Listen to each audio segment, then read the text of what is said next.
My kids and I have a lot of occasion to talk about fear.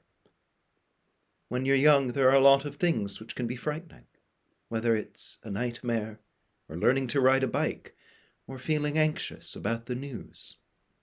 It's hard to be 4 foot tall, with very limited power and agency, in a world which is strange and still unpredictable, and where the monsters in your dreams still feel very possible. When you're young, there are a lot of things which are frightening. And that's true for me at 46 as well. I'm sure it's true at 89. Things which frighten us for ourselves, for our families, for our community, our nation, our world. In our family, we don't talk so much about not being afraid as about being brave. And the first lesson we learned about that was that it's not courage, it's not bravery, unless you're afraid first.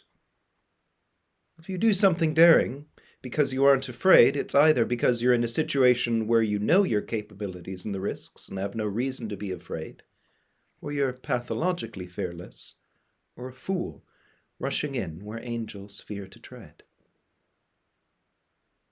I know the angels keep saying, "Be not afraid," but it's easier said than done when you're human.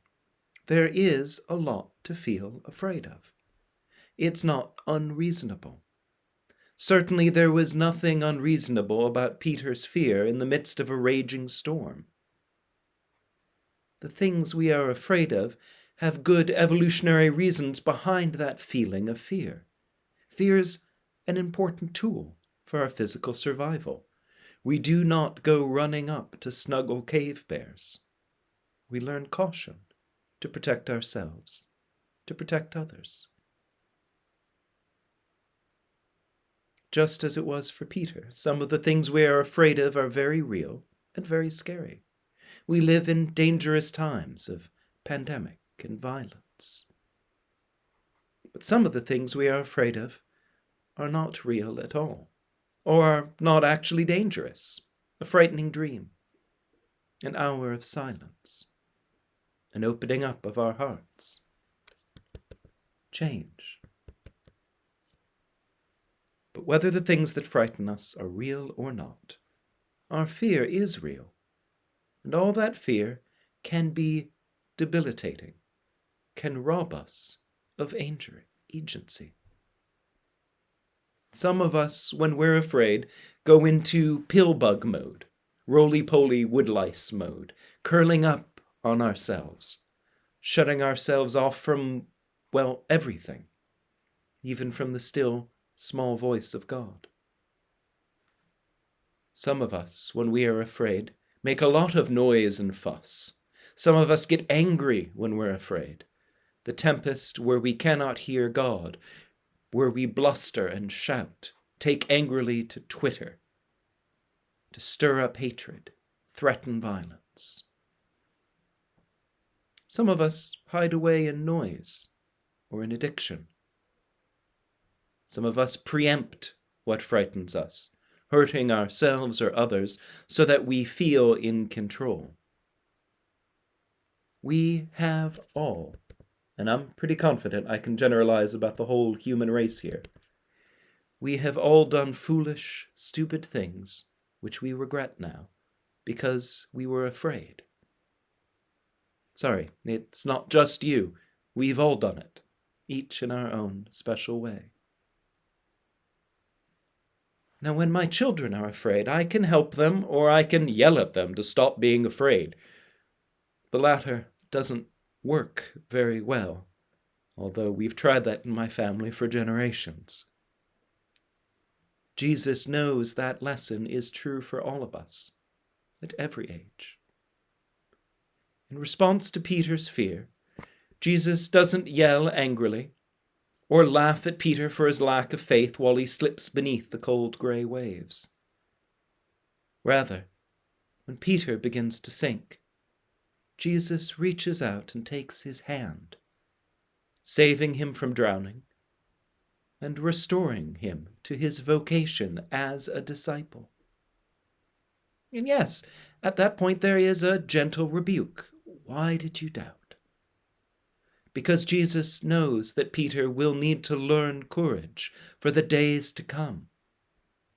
Rebuke given without ire, just in that gentle, regretful lament that Jesus could not yet share with his friends the perfect faith and courage which he knew by wholly abiding in God, a perfect faith and courage which allowed him to walk upon the waters, even in the midst of the storm, the tempest. It's a gentle rebuke to Peter, but the wind itself is firmly rebuked. It ceases, and the storm abides, a sea of glass mingled with fire.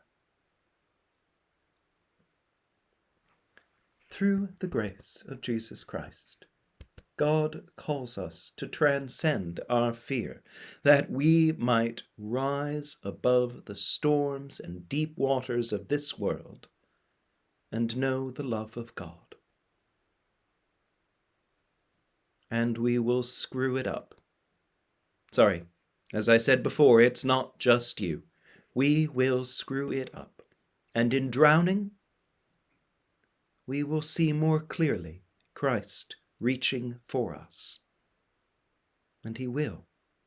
And he will bring us back to the boat, safe and sound and ready to try again, and again, and again. It's the oscillating, stormy wave of our little faith. Peter believes Christ is a malevolent ghost. Then in boldness, Peter joins his teacher on the water, and then in fear begins to drown. And then, saved from drowning, in wonder, Peter and his friends worship. In our journey towards God, we might cry out in fear, and then in faith, and then in fear, and then in faith. That is the good news for today. There is nothing so difficult, or frightening, or heartbreaking, but that God is still present. There's nothing so wonderful or exhilarating, but that God is taking your hand. The good news is that when our hearts are joyful, God is with us. The good news is that when our hearts are drowning, God is with us.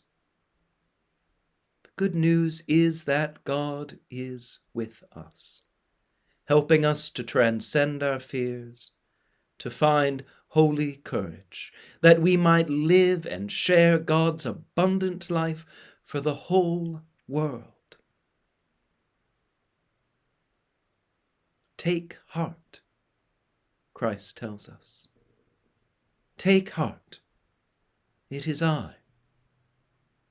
Do not be afraid.